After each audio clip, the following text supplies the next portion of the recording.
Bienvenue à toi, l'élu. Respire.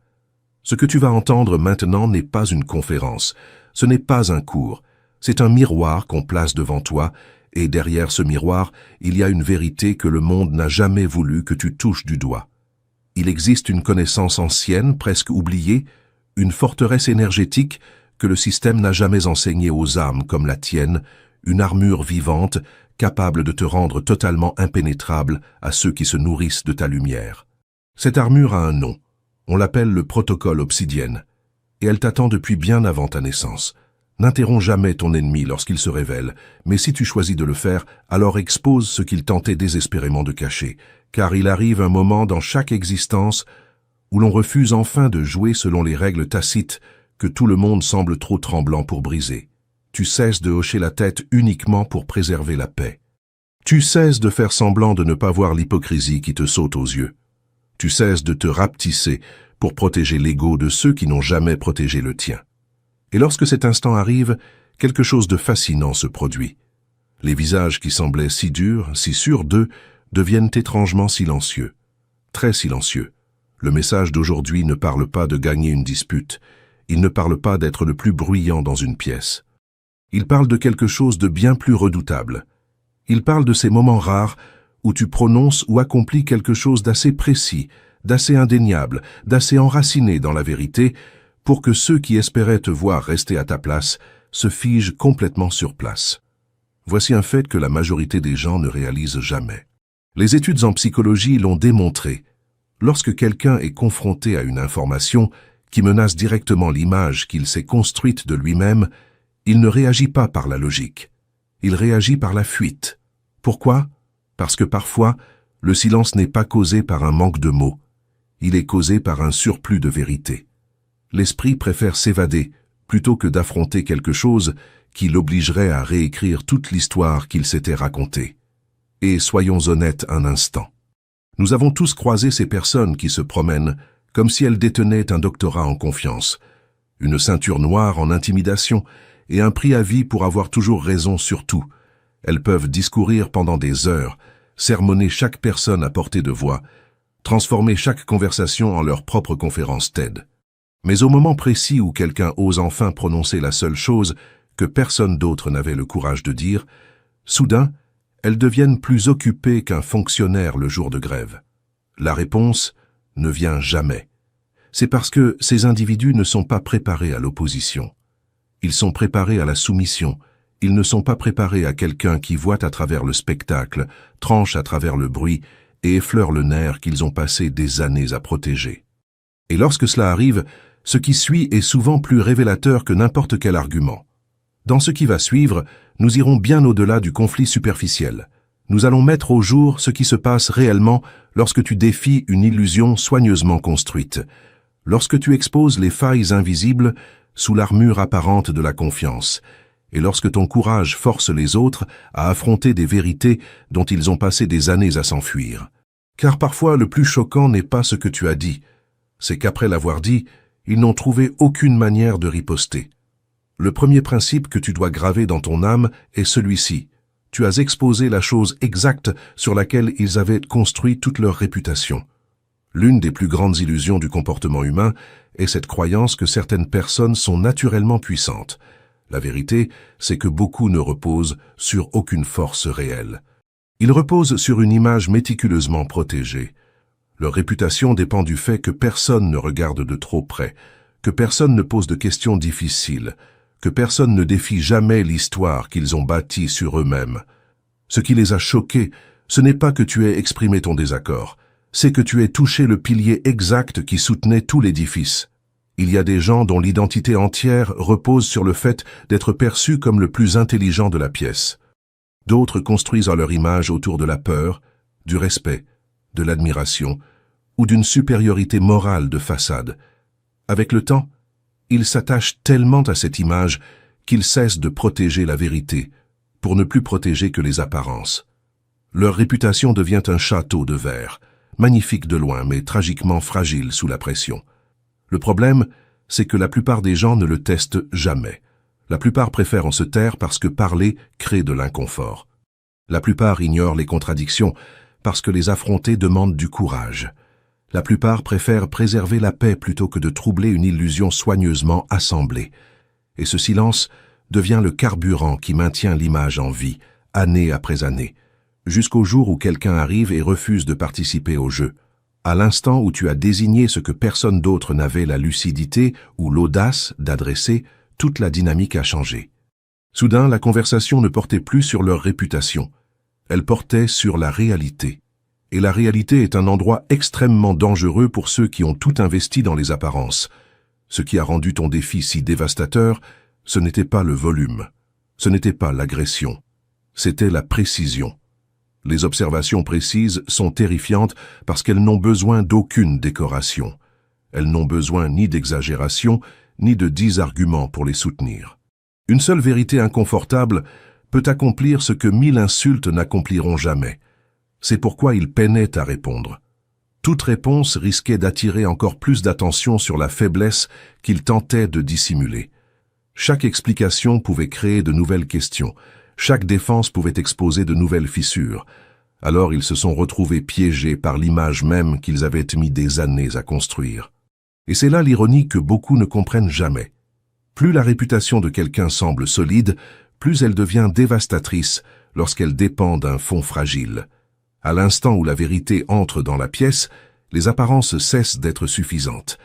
Et pour certains, c'est précisément le combat qu'ils n'ont jamais été préparés à mener. Le second principe te touche plus personnellement, l'authentique, car il s'agit de ta propre vie, de ton propre champ de bataille. Tu les as forcés à rencontrer la version réelle d'eux-mêmes. L'une des expériences les plus inconfortables qu'un être humain puisse vivre est de se retrouver face à face avec qui il est véritablement. Non pas celui qu'il prétend être, non pas celui qu'il présente au monde, non pas la version polie qu'il offre à ses amis, à sa famille, à ses collègues, à ses abonnés. La version réelle.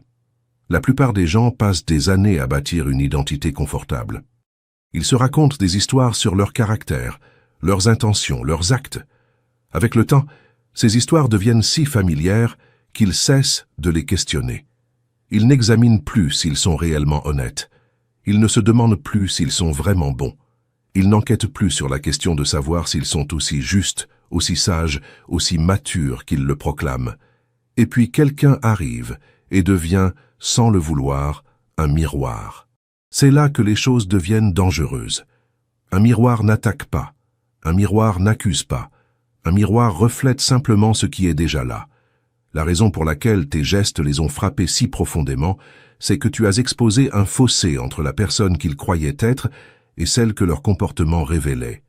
Ce fossé l'élu, c'est précisément là que vit l'inconfort. Les gens peuvent tolérer la critique lorsqu'ils la croient fausse. Ils peuvent écarter les insultes. Ils peuvent ignorer les rumeurs.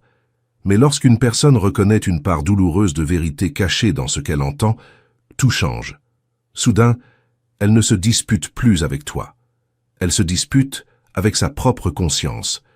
Et c'est un combat que la plupart perdent. La raison pour laquelle ils ont eu tant de mal à répondre, c'est que répondre exigerait qu'ils expliquent des choses qu'ils ne comprennent pas entièrement eux-mêmes. Pourquoi ont-ils agi ainsi? Pourquoi ont-ils traité les gens avec si peu de considération? Pourquoi avaient-ils un tel besoin de contrôle? Pourquoi étaient-ils si menacés par la croissance, la confiance ou le succès d'un autre? Ces questions sont infiniment plus dures à résoudre que n'importe quelle dispute. Ce qui rend cette situation si puissante, c'est que tu n'as pas créé leurs défauts, tu n'as pas inventé leurs contradictions, tu les as simplement amenés à la lumière. Et lorsqu'un être voit quelque chose clairement, il ne peut jamais totalement le dévoir. C'est pourquoi certaines personnes deviennent défensives, colériques, distantes ou étrangement silencieuses après avoir été confrontées à la vérité. Ce n'est pas toujours parce qu'elles se battent contre toi. Parfois, elles se battent contre la réalisation que la personne qu'elles croyaient être et celle qu'elles sont devenues ne se ressemblent plus, et au fond, elles le savent. Le troisième principe, l'élu, te concerne d'une manière que tu n'as peut-être pas encore mesurée. Tu as, sans le vouloir, détruit leur public favori. L'une des formes de pouvoir les moins comprises est celle d'être cru. Non pas parce que tu as raison, mais parce que personne ne prend la peine de te questionner. Pour certains, cela devient leur plus grand avantage. Ils ne sont pas forcément plus intelligents, ils ne sont pas forcément plus forts. Ils opèrent simplement dans un environnement où chacun accepte leur version des événements sans inspection. Avec le temps, ils deviennent parfaitement à l'aise avec cet arrangement. Ils apprennent exactement comment contrôler le récit. Ils savent quelles histoires raconter, quels détails omettre, quelles émotions déclencher. Ils deviennent experts dans l'art de gérer la perception. Leur auditoire commence à les faire confiance automatiquement. Leurs paroles portent du poids, non pas parce qu'elles sont toujours véridiques, mais parce que les gens ont cessé de les vérifier. Puis tu es arrivé, et tu as créé un problème auquel ils ne s'étaient jamais attendus. Tu n'as pas seulement défié leur personne, tu as défié l'habitude de croyances aveugles qui les entourait. À l'instant où tu as pris la parole, quelque chose a bougé dans l'esprit de tous ceux qui observaient. Ceux qui étaient de simples spectateurs passifs ont commencé à faire davantage attention. Ils ont commencé à comparer les paroles aux actes. Ils ont commencé à remarquer des contradictions qu'ils avaient jusque-là laissées passer. Des questions ont commencé à se former là où l'acceptation aveugle régnait autrefois. Et c'est là que le vrai dommage s'est produit. Beaucoup de gens peuvent survivre à la critique. Ils peuvent survivre au désaccord. Ce qu'ils peinent à survivre, c'est à la curiosité. Une fois que les gens commencent à penser par eux-mêmes, l'influence devient beaucoup plus difficile à maintenir. C'est pourquoi tes actes ont eu un impact bien plus grand que tu ne l'avais peut-être réalisé. Tu ne confrontais pas simplement une personne. Tu perturbais un système entier, un système bâti sur des suppositions, un système bâti sur des récits jamais contestés, un système qui dépendait de ce que tout le monde reste confortablement silencieux.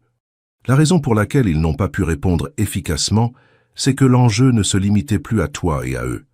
L'auditoire avait changé. Les mêmes personnes qui acceptaient autrefois tout sans question regardèrent désormais plus profondément. Chaque réponse donnée serait examinée avec plus de soin qu'avant. Chaque explication serait scrutée. C'est une position effrayante pour quelqu'un qui a passé des années à compter sur la confiance automatique. La vérité, c'est que l'influence devient fragile au moment précis où les gens commencent à penser de manière indépendante. Une fois qu'une foule se transforme en groupe d'observateurs, les règles changent complètement. Et cette transformation commence bien souvent par une seule personne qui a le courage de dire ce que tous les autres étaient trop hésitants pour prononcer à voix haute. Le quatrième principe touche à ce que tu ressens depuis des mois, peut-être des années, sans pouvoir le nommer. Tu as révélé combien de leur force n'était en réalité que du spectacle. L'une des découvertes les plus stupéfiantes de la vie est de réaliser que tous ceux qui paraissent forts ne le sont pas. Certains passent des années à maîtriser l'apparence de la force tout en négligeant sa substance. Ils apprennent à sonner confiants, à dominer les conversations, à projeter de l'autorité, à faire sentir les autres tout petits. De l'extérieur, ils semblent intouchables. Ils ressemblent à ces gens qui ont toujours les réponses. Mais les apparences sont trompeuses. La force réelle et la force jouée ne sont pas la même chose. La force réelle demeure stable lorsqu'elle est défiée. La force jouée dépend de conditions contrôlées. Elle dépend de gens qui restent intimidés. Elle dépend de personnes qui regardent derrière le rideau. C'est pourquoi tes actions ont provoqué une réaction aussi vive. Au moment où tu les as défiées, quelque chose d'inattendu s'est produit. Le projecteur a changé de cible. Les gens ont cessé de regarder l'image qu'ils avaient soigneusement bâtie et ont commencé à examiner les fondations en dessous. Et c'est là que les ennuis ont commencé pour eux. La performance ne peut survivre qu'aussi longtemps que personne ne demande de preuves. La personne qui semblait toujours confiante est soudain devenue défensive. Celle qui avait toujours quelque chose à dire est soudain devenue économe de ses mots. Celle qui adorait l'attention est soudain devenue mal à l'aise d'être examinée. Ce qui ressemblait à de la force a commencé à montrer des signes de fatigue. Cela arrive parce que la performance exige un entretien constant. Elle a besoin de validation. Elle a besoin d'admiration. Elle a besoin que les gens continuent à croire au rôle joué. La force réelle n'en a pas besoin. La force réelle peut survivre aux questions. Elle peut survivre au désaccord. Elle peut survivre à la critique, parce qu'elle est enracinée dans quelque chose de plus profond que les apparences. Elle n'a pas besoin d'une image parfaite pour rester debout. Ce qui les a exposés, ce n'était ni ton volume, ni ta colère, ni ta persévérance. C'était la pression. La pression a cette capacité de révéler de quoi les choses sont réellement faites. Le diamant gère la pression autrement que le verre. La vérité inconfortable, c'est que beaucoup de gens passent tellement de temps à bâtir une réputation qu'ils oublient de se bâtir eux-mêmes. Ils investissent dans le paraître puissant plutôt que dans le devenir. Ils se concentrent sur le contrôle de la perception au lieu de développer le caractère.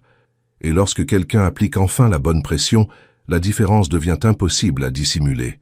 C'est pourquoi ils ont peiné à répondre, non pas parce qu'ils étaient au-dessus de la situation, non pas parce qu'ils étaient imperturbables, mais parce que le défi a forcé tout le monde à voir le fossé entre le rôle qu'ils jouaient et la personne qui se tenait derrière. Pour la première fois, la performance ne suffisait plus. C'est précisément ici, l'élu, que la blessure que tu portes depuis trop longtemps trouve son explication. Car toi aussi, tu as été confronté à des êtres qui se prétendaient te forts, qui se présentaient comme indestructibles, alors qu'ils ne cherchaient qu'à te vider de ta substance. Ces vampires émotionnels qui gravitent autour de toi, ces personnes qui te confient à leurs problèmes quand tout va mal, mais qui disparaissent dès que tu vacilles, ne sont rien d'autre que des prestidigitateurs de l'illusion. Ils ont passé des années à perfectionner leur théâtre, et toi, dans ta lumière naturelle, tu es devenu leur cible privilégiée. Mais il existe une armure. Il existe une pratique. Le protocole Obsidienne est précisément ce manuel de survie ultime que le système n'a jamais voulu mettre entre tes mains. C'est l'enseignement qui transforme ta sensibilité, cette flamme que le monde convoite sans le dire, en une forteresse imprenable. Une pratique quotidienne qui densifie ton aura au point que toute négativité, toute manipulation, toute jalousie projetée par autrui rebondit simplement contre toi, comme l'eau sur la pierre polie. Le 5e principe te ramène à quelque chose d'encore plus intime. Tu leur as fait réaliser que la peur ne fonctionnait plus sur toi. Il existe un moment qui bouleverse profondément certaines personnes et il n'a rien à voir avec les arguments, l'intelligence ou le statut.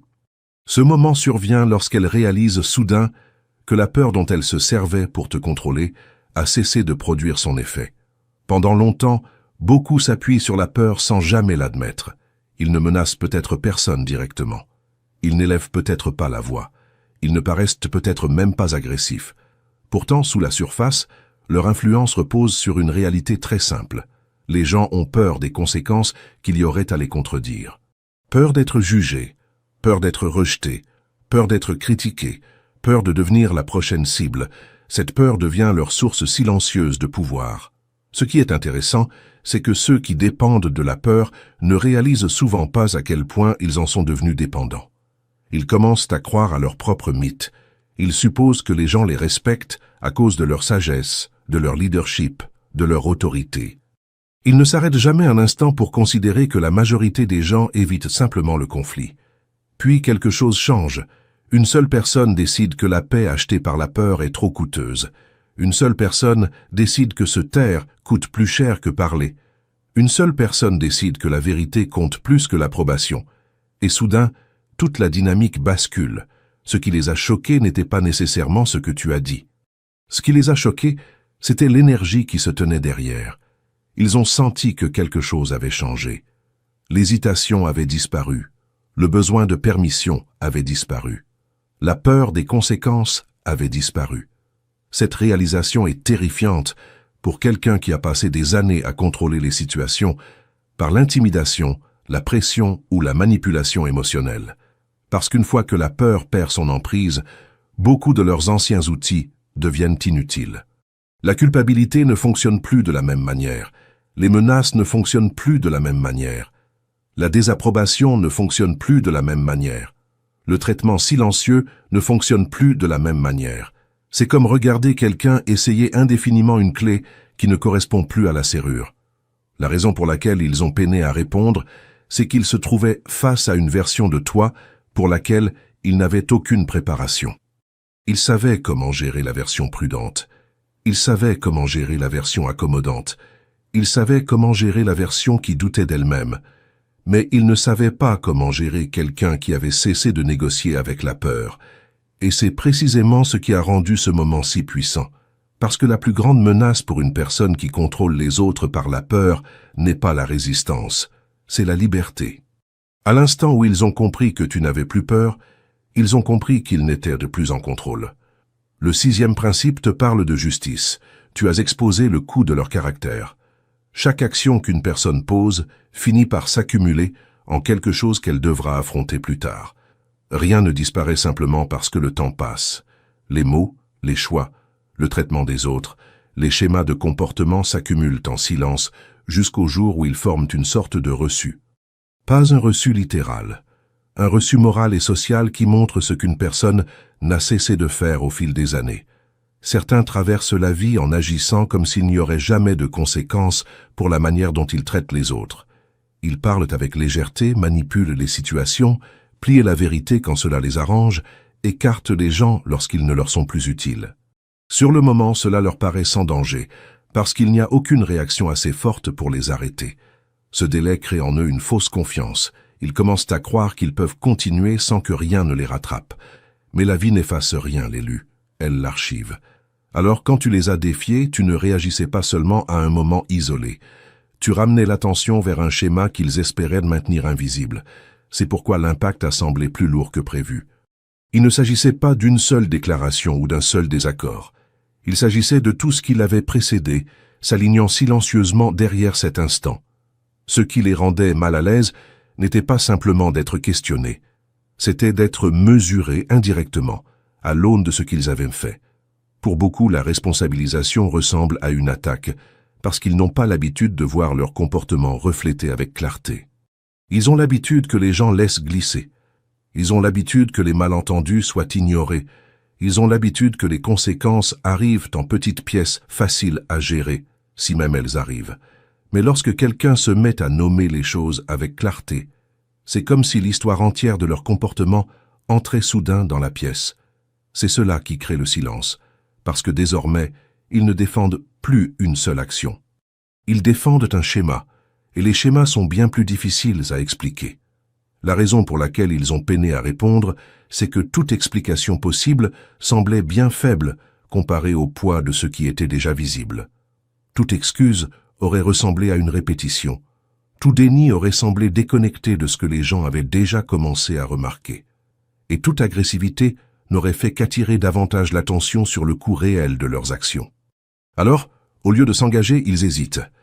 Non pas parce qu'ils ne comprennent pas ce qui est arrivé, mais parce qu'au fond, ils reconnaissent que certaines vérités viennent avec un prix qu'ils ne sont plus capables d'éviter. Et ce prix, c'est d'être vus clairement pour ce qu'ils ont été avec Constance, et non pour ce qu'ils prétendent être dans l'instant. Le 7e principe touche aux mensonges qu'ils se sont racontés pendant des années pour survivre à eux-mêmes. Tu as défié une histoire dont ils avaient besoin pour survivre. Les gens ne vivent pas seulement de faits, ils vivent des histoires qu'ils se racontent sur ces faits. Ces histoires sont ce qui les aide à donner du sens à ce qu'ils sont, à pourquoi les choses leur arrivent, et à la manière dont ils s'inscrivent dans le monde. Avec le temps, ces histoires deviennent si importantes qu'on cesse de les questionner. Elles deviennent identité. Et une fois que quelque chose devient identité, même un désaccord léger peut ressembler à une agression. Certaines personnes construisent leur sens entier d'elles-mêmes autour d'un récit spécifique. Elles peuvent se voir comme celle qui a toujours eu raison, mais qui n'a jamais été reconnue, ou comme celle qui est toujours victime d'un traitement injuste, ou comme celle qui est supérieure, mais entourée d'êtres qui ne la comprennent pas. Ces récits ne sont pas toujours dits à voix haute, mais ils guident tout ce qu'elles font. Le problème commence lorsque la réalité se met à contredire cette histoire. C'est là que ta présence devient profondément déstabilisatrice. Tu n'as pas simplement contesté leurs actions. Tu as créé une friction entre leur récit et ce qui s'est réellement passé. Et lorsque ce fossé devient visible, il crée une pression interne que beaucoup ne sont pas prêts à gérer, parce qu'ils se retrouvent soudain devant deux options. Ajuster le récit ou le défendre plus fort. La plupart choisissent la défense, non pas parce qu'ils sont maléfiques ou intentionnellement malhonnêtes, mais parce que modifier une histoire ancienne signifie repenser des années de souvenirs, de décisions, d'images de soi. Cela signifie admettre qu'ils n'ont peut-être pas été aussi justes, aussi innocents, aussi fondés qu'ils le croyaient. Ce genre de révision mentale est inconfortable, parfois douloureux. Alors, au lieu d'ajuster, ils résistent. Ce qui rend ton rôle si puissant dans cette situation, c'est que tu n'as pas seulement contesté leur opinion, tu as contesté la structure qui soutient leur identité. C'est pourquoi leur réaction n'a pas été une discussion calme. C'était une résistance émotionnelle, un évitement ou un silence. Parce que lorsqu'une histoire personnelle commence à s'effondrer, les gens ne répondent pas toujours par la logique. Ils répondent par la protection. Ils protègent la version d'eux-mêmes qui semble stable, même si elle n'est pas entièrement exacte. La raison pour laquelle ils n'ont pas pu répondre clairement, c'est que chaque réponse les aurait obligés soit à renforcer une histoire déjà fissurée, soit à admettre que cette histoire n'est peut-être pas entièrement vraie. Et pour beaucoup, c'est une vérité qu'ils ne sont pas encore prêts à porter à voix haute. Le 8e principe t'enseigne une vérité que tout l'élu doit graver au fer rouge. Tu leur as fait découvrir que le respect ne peut pas être forcé. L'une des incompréhensions les plus profondes de l'interaction humaine est la confusion entre le contrôle et le respect. Beaucoup traversent la vie en pensant que ces deux choses sont synonymes. Ils supposent que si les autres restent silencieux, acquiescent vite ou évitent le conflit, cela signifie qu'ils sont respectés. Mais le silence n'est pas toujours du respect. Parfois, ce n'est que de l'évitement. Parfois, ce n'est que de l'inconfort. Parfois, ce n'est que des gens qui choisissent la paix plutôt que la confrontation. Le respect est quelque chose d'entièrement différent. Ce n'est pas quelque chose que l'on peut exiger, presser ou extraire des autres. C'est quelque chose qui se gagne par la constance du comportement, par l'équité, et par la manière dont on traite les gens lorsqu'il n'y a aucun bénéfice à en tirer. Le problème commence lorsque quelqu'un confond l'obéissance avec le respect. Il commence à croire que parce que les gens ne le défient pas, c'est qu'ils le valorisent. Alors il bâtit sa confiance sur une fondation qui n'est pas réellement solide. Il s'appuie sur le ton, le statut, l'autorité, le positionnement social pour maintenir son influence, sans réaliser que le respect authentique n'existe que si les gens adhèrent sincèrement à ce qu'il représente. C'est là que ton impact devient profondément déstabilisant. Lorsque tu as cessé de réagir comme prévu, lorsque tu as refusé d'être intimidé, lorsque tu as questionné ce que d'autres ignorent habituellement, quelque chose d'important a changé dans l'environnement autour d'eux. Le schéma habituel s'est brisé. Les gens ne répondaient plus par conformité automatique. Ils ont commencé à répondre par observation. Et dès que les gens commencent à observer, le respect redevient conditionnel. Cette réalisation frappe fort pour quelqu'un qui s'appuyait sur une autorité présumée, parce qu'il ne se retrouve plus face à un accord automatique. Il fait face à une évaluation. Ce qui rend la situation encore plus inconfortable pour eux, c'est que le respect ne s'allume pas comme une commande. Il ne répond pas à la pression. Il n'augmente pas parce que quelqu'un devient plus fort ou plus exigeant. En fait, la pression le réduit souvent. Alors, quand ils ont réalisé que tu ne répondais pas depuis la peur, l'obligation ou la soumission, ils ont été forcés d'affronter quelque chose qu'ils avaient peut-être évité depuis longtemps. Ce pouvoir qu'ils croyaient détenir n'était pas aussi stable qu'ils le pensaient.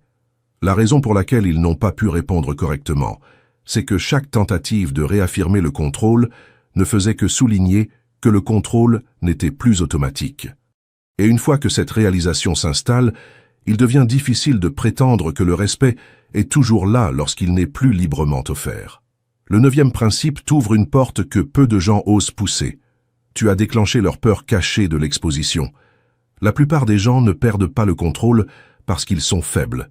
Ils le perdent parce que quelque chose qu'ils croyaient bien caché devient soudain visible, pas totalement exposé, pas complètement révélé, mais juste assez visible pour que les autres commencent à remarquer des schémas qu'ils n'étaient jamais censés percevoir. Beaucoup portent en eux deux versions d'eux-mêmes. Une version est soigneusement construite pour la consommation publique. Elle est polie, contrôlée, impressionnante, socialement acceptable. L'autre version est gardée privée, là où les véritables habitudes, motivations et incohérences reposent sans filtre. La plupart du temps, ces deux versions restent séparées, parce que les gens autour d'eux évitent de connecter les points. C'est ce qui permet à l'image de survivre. Mais tout change lorsque quelqu'un refuse d'ignorer les failles. Tu n'avais pas besoin de les accuser de quoi que ce soit d'extrême.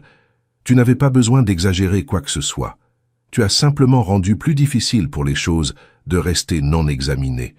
Et cela seul suffit à créer un inconfort profond.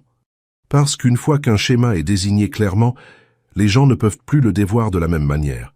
La peur qui s'ensuit n'est pas toujours celle d'une exposition totale et spectaculaire.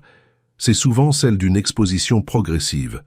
Petites observations qui s'accumulent. Les gens commencent à comparer les comportements passés avec les affirmations présentes. Des questions se forment silencieusement à l'arrière-plan. Le doute grandit sans permission. Ce type d'exposition lente est ce qui déstabilise le plus parce qu'il retire le contrôle. Quand quelqu'un se sent totalement caché, il se sent en sécurité. Quand il se sent totalement exposé, il se sent attaqué. Mais quand il se sent partiellement exposé, il se sent piégé dans l'incertitude. Il ne sait pas combien les autres voient, ni jusqu'où la prise de conscience s'est répandue. Cette incertitude crée de la pression, et la pression modifie le comportement. Elle rend les gens exagérément prudents avec leurs mots. Elle leur fait éviter les réponses directes. Elle leur fait choisir le silence plutôt que l'explication, parce que chaque explication comporte le risque de révéler plus qu'elle ne dissimule. C'est pourquoi ils ont eu tant de mal à te répondre. Non pas parce qu'ils n'avaient rien à dire, mais parce que dire quoi que ce soit ressemblait à s'avancer davantage dans une visibilité qu'ils ne pouvaient plus contrôler. La vraie peur, ce n'était pas toi qui parlais. C'était la possibilité que ce que tu disais ait déjà commencé à ouvrir des portes dans l'esprit des autres. Et lorsque ce processus commence, il ne peut pas être facilement inversé. Le 10e principe te confirme une intuition que tu portes au plus profond de toi. Tu es devenu la preuve que leurs anciennes méthodes devenaient obsolètes. Certains ne réalisent pas que le monde autour d'eux continue de changer pendant qu'ils restent figés à utiliser les mêmes tactiques qui fonctionnaient autrefois. Ce qui leur donnait autrefois le contrôle, l'attention ou l'influence cesse lentement de fonctionner. Mais ils ne mettent pas leur approche à jour. Au lieu de cela, ils répètent les mêmes schémas en attendant les mêmes résultats. Et pendant un temps, cela fonctionne encore parce que la plupart des gens ne remettent pas en cause ces schémas.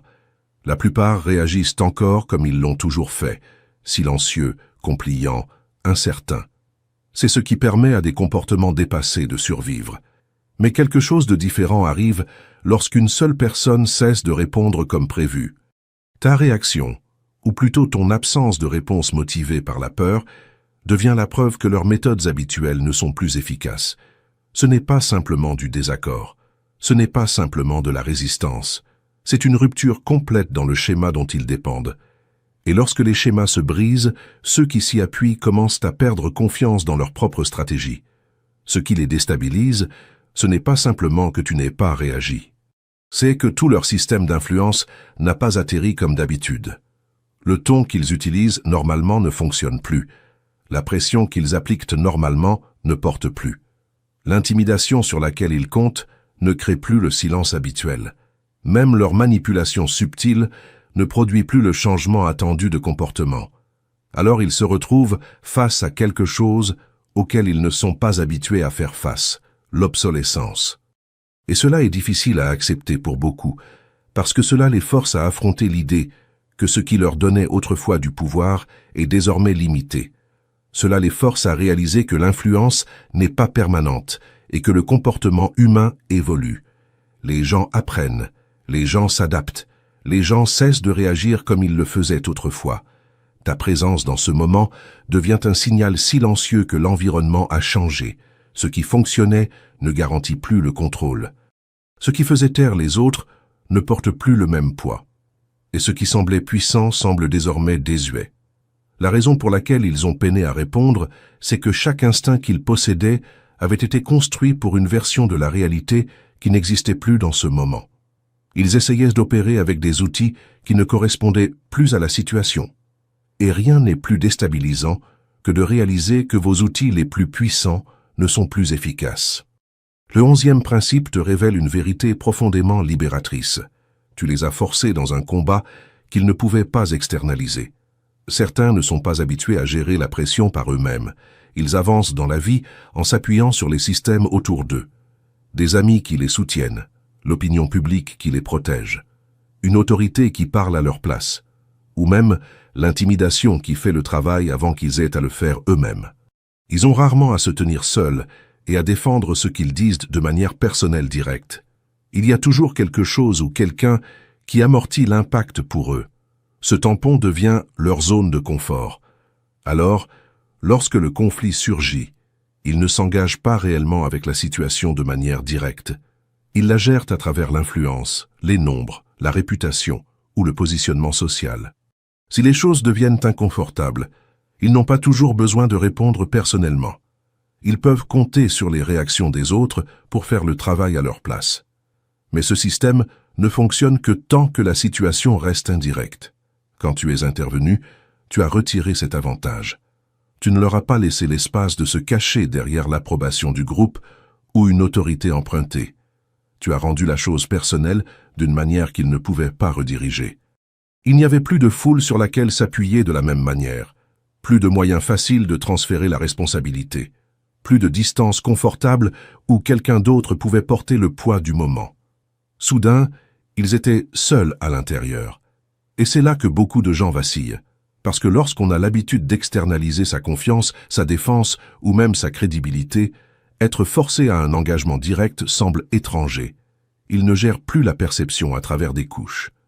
Ils se tiennent face à face avec une situation qui exige une réponse réelle, pas une réponse soutenue.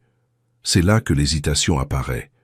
Non pas parce qu'ils n'ont rien à dire, mais parce qu'ils n'ont pas l'habitude de le dire sans appui. Chaque réponse possible semble exposée. Chaque tentative de parler semble porter une responsabilité pleine, et sans renforcement externe, leurs stratégies habituelles ne semblent pas aussi solides qu'à l'ordinaire. La raison pour laquelle ils n'ont pas pu répondre efficacement, c'est que la situation les a dépouillés de tout ce sur quoi ils comptaient habituellement pour se stabiliser. Ce qui restait, c'était simplement eux, leurs paroles, et la pression de devoir se tenir derrière les deux sans assistance. Et pour des gens qui n'ont jamais vraiment eu à combattre seuls, c'est là que la confiance commence à se fissurer. Le 12e principe te donne le dernier critère de discernement dont tu as besoin. Tu as exposé la différence entre la confiance et la conviction. La plupart des gens ne réalisent pas qu'il existe différentes couches à ce qu'ils appellent la confiance. En surface, la confiance ressemble à quelqu'un qui parle clairement, se tient ferme et ne recule pas facilement. Mais sous cette surface, il y a deux sources très différentes qui peuvent produire la même apparence. L'une est bâtie sur le confort et l'approbation. L'autre est bâtie sur une croyance intérieure qui ne dépend pas de la validation externe. Le premier type de confiance est fragile. Il fonctionne bien quand tout ce qui entoure la personne est soutenant. Quand les gens sont d'accord, quand l'environnement est amical, quand leur réputation est intacte, ils apparaissent forts. Mais au moment où la pression entre dans la situation, cette confiance commence à bouger. Elle devient défensive. Elle devient réactive. Elle commence à chercher de la protection, au lieu de se tenir sur son propre sol. Le second type est différent. La conviction ne dépend pas du confort de la situation. Elle est enracinée dans quelque chose de plus profond, comme une vérité personnelle ou une compréhension vécue. Elle n'a pas besoin d'applaudissements pour rester stable, et elle ne s'effondre pas simplement parce que quelqu'un n'est pas d'accord.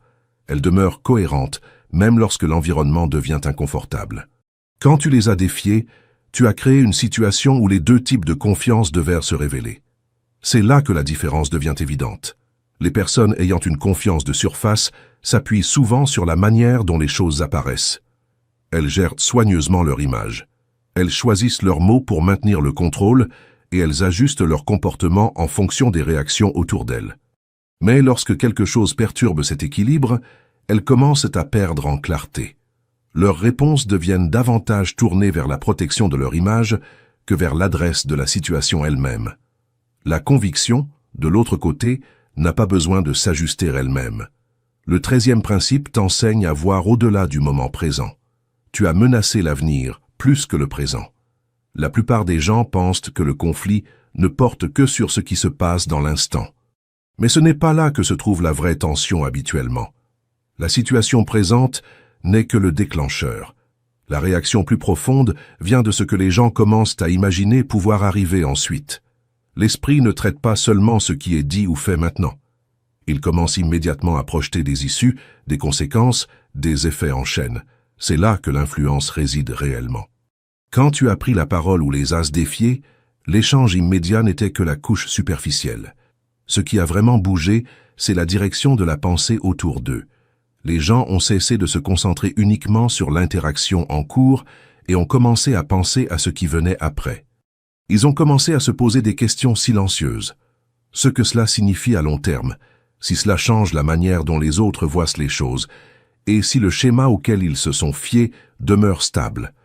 Ce type de pensée est ce qui déstabilise le plus, parce qu'une fois que l'avenir devient incertain, le contrôle du présent commence à sembler plus faible. Certains s'appuient fortement sur des issues prévisibles. Ils sont à l'aise quand ils savent comment les situations vont se dérouler, comment les gens vont réagir, et comment leur influence se maintiendra avec le temps. Leur confiance ne porte pas seulement sur ce qui se passe maintenant, mais sur la croyance que demain suivra la même structure qu'aujourd'hui. Alors, quand tu as perturbé ce sentiment de certitude, même légèrement, cela a créé plus d'impact que ce qui paraissait à la surface. Il ne s'agissait pas simplement de désaccords. Il s'agissait de possibilités. La possibilité que d'autres commencent à voir les choses différemment, la possibilité que leur manière habituelle de gérer les situations ne fonctionne plus, la possibilité que l'influence qu'ils considéraient comme acquise commence à s'affaiblir avec le temps. C'est pourquoi ils n'ont pas pu répondre avec une confiance pleine. Parce que répondre ne consistait plus seulement à défendre le moment présent. Il s'agissait de protéger l'avenir qu'ils supposaient stable. Et quand des gens réalisent que l'avenir n'est plus garanti de suivre leurs attentes, l'hésitation remplace très vite la certitude. Ce qui a rendu ta position puissante dans ce moment, c'est que tu n'as pas seulement créé du bruit dans le présent. Tu as introduit le doute dans ce qui vient ensuite. Et une fois que l'avenir semble troublé, même les personnalités fortes commencent à perdre leur assise dans le présent. Le 14e principe est celui que tu garderas au plus profond de toi, parce qu'il touche à la vérité la plus inconfortable du comportement humain. Ils ne pouvaient pas répondre parce qu'au fond, ils étaient d'accord avec toi. L'une des vérités les plus inconfortables du comportement humain est que le silence n'est pas toujours de la confusion. Parfois, le silence est de la reconnaissance. Pas une reconnaissance parlée, pas un accord public. Mais ce moment interne silencieux, où une personne entend quelque chose et réalise qu'il n'y a aucun moyen propre de le nier entièrement, sans se sentir malhonnête envers elle-même. Quand des gens sont fortement en désaccord avec quelque chose qui leur semble totalement faux, ils répondent vite, ils corrigent, ils rejettent, ils résistent sans hésiter. Mais quand quelque chose contient même une petite part de vérité, la réaction change. Elle devient plus lente, plus prudente, parfois totalement absente. C'est parce que la vérité n'a pas besoin de permission pour être comprise. Elle atterrit d'elle-même. Alors, quand tu les as défiés, ce qui rendait la réponse difficile, ce n'était pas seulement ce que tu disais, mais ce qu'ils reconnaissaient en privé. Il y avait quelque chose dans tes paroles qui correspondait à quelque chose qu'ils avaient déjà remarqué en eux ou dans leur situation. Même s'ils ne l'avaient jamais admis à voix haute, cela crée un conflit interne, parce que désormais ils ne gèrent plus seulement un argument externe. Ils gèrent aussi un accord interne qu'ils n'avaient pas prévu d'avoir. Une partie d'eux veut rejeter ce que tu as dit pour protéger leur image. Une autre partie comprend silencieusement que le rejeter entièrement exigerait d'ignorer quelque chose qu'ils savent déjà partiellement vrai. Cette tension est épuisante, et elle mène souvent à l'hésitation plutôt qu'à la confrontation. La raison pour laquelle ils peinent à répondre, c'est que toute réponse forte semblerait légèrement malhonnête, mais toute réponse honnête semblerait trop révélatrice. Alors ils restent bloqués au milieu, incapables de défendre pleinement ou d'accepter pleinement ce qui a été dit. C'est là que beaucoup d'arguments perdent leur énergie. Non pas parce qu'un côté est plus bruyant, mais parce qu'un côté contient quelque chose que l'autre côté ne peut pas totalement effacer de son esprit. Au fond, un accord ne signifie pas toujours une acceptation pleine. Cela peut simplement signifier une prise de conscience sans disponibilité. Une personne peut reconnaître la vérité sans être prête à se tenir publiquement avec elle. Et quand cela arrive, le silence devient l'option la plus sûre. Non pas parce qu'ils ont gagné l'argument. Non pas parce qu'ils étaient au-dessus de lui. Mais parce que répondre les aurait forcés à affronter quelque chose qu'ils n'étaient pas encore prêts à admettre entièrement. Tout cela nous ramène à une réalité simple, l'élu. Ce qui ressemble au silence n'est souvent pas du vide. C'est de l'exposition. À travers chaque point de ce message, le schéma demeure le même. Tu n'as pas simplement créé du désaccord. Tu as perturbé des systèmes sur lesquels des gens s'appuyaient pour protéger leur image, leur influence et leur sentiment de contrôle. Et lorsque ces systèmes sont ébranlés, tout le monde ne sait pas comment répondre d'une manière propre et directe. Certains perdent leur capacité de réagir parce que leur réputation est remise en question pour la première fois de manière sérieuse. D'autres se figent parce que la version d'eux-mêmes qu'ils projetaient ne correspond soudain plus à ce qui leur est renvoyé. D'autres réalisent que l'auditoire sur lequel ils comptaient n'est plus passif. D'autres découvrent que la peur, la pression et les vieilles tactiques ne portent plus le poids qu'elles portaient autrefois. Et dans de nombreux cas, ce qui les empêche de parler n'est pas l'ignorance, mais une reconnaissance qu'ils ne sont pas prêts à admettre à voix haute. C'est pourquoi les réactions sont si stratifiées. Ce n'est jamais une seule raison. C'est une combinaison d'ego testés, de récits contestés, de schémas exposés et de contrôles qui glissent dans des domaines qu'ils croyaient sécuritaires. Quand tout cela arrive en même temps, le silence est souvent le seul espace qui semble sûr. Mais le message le plus profond dans tout cela ne porte pas sur eux, l'authentique. Il porte sur la conscience. Au moment où tu vois combien du comportement humain est façonné par la perception, la peur et des vérités non dites, tu commences aussi à comprendre à quel point les apparences peuvent être fragiles. Ce qui semble fort n'est pas toujours fort. Ce qui semble confiant n'est pas toujours enraciné. Et ce qui ressemble à du contrôle n'est souvent qu'une réaction soigneusement gérée. Et c'est là que se trouve le véritable enseignement. Non pas dans le conflit, mais dans la clarté. Une fois que tu peux voir à travers la performance, tu cesses d'être facilement ému par elle. Une fois que tu reconnais les schémas, tu cesses d'être surpris par eux. Et une fois que tu comprends le silence, tu cesses de le mal interpréter. Et c'est précisément pour cette raison que ces vérités continuent de circuler dans l'ombre, l'élu. Parce que ce genre de connaissance, cette lumière crue sur la nature réelle du pouvoir et de la manipulation, ne survit que parce que certains, les véritables élus, ceux qui sont déjà éveillés, choisissent de soutenir cette recherche indépendante. Chaque mot prononcé ici, chaque transmission, chaque enquête menée dans l'ombre, ne tient debout que grâce à la flamme que vous entretenez, vous qui avez reconnu votre propre traversée dans ces mots. Pour ceux qui, dans le silence de leur cœur, ressentent l'appel de garder cette lumière allumée dans l'obscurité, une porte discrète est ouverte. Vous trouverez, au sein du commentaire épinglé, le chemin pour sceller absolument votre propre aura en téléchargeant l'e-book Le Protocole Obsidienne. Votre manuel de survie, l'armure impénétrable qui met fin définitivement à l'exploitation émotionnelle et restaure l'énergie qui vous a toujours appartenu. Ce téléchargement n'est pas un simple geste. C'est la confirmation finale de votre véritable puissance, l'élu. C'est l'acte par lequel vous cessez d'être le pansement énergétique des autres pour devenir la pierre d'obsidienne noire, impénétrable, forte, capable d'absorber toute négativité sans jamais se briser. Vous y trouverez également, pour ceux qui le souhaitent, le chemin pour soutenir cette mission par un don, une manière directe de transformer votre reconnaissance en action, de transformer votre lumière en flambeau transmis. Car le choix t'appartient désormais, et il se pose clairement. Tu peux refermer cette page et laisser ces vérités glisser comme tant d'autres l'ont fait avant toi. Ou bien tu peux, en un seul geste, franchir la porte qui te sépare encore de ta pleine souveraineté énergétique. Le commentaire épinglé. L'authentique. C'est là que tout se joue maintenant. Le chemin de l'armure ou le chemin de l'offrande. Le chemin du téléchargement ou le chemin du don. L'un te protège, l'autre perpétue la lumière. Mais les deux, dans le silence de ta prochaine action, parleront pour toi plus fort que n'importe quel argument n'a jamais su le faire. Que la justice divine t'accompagne, l'élu. À toi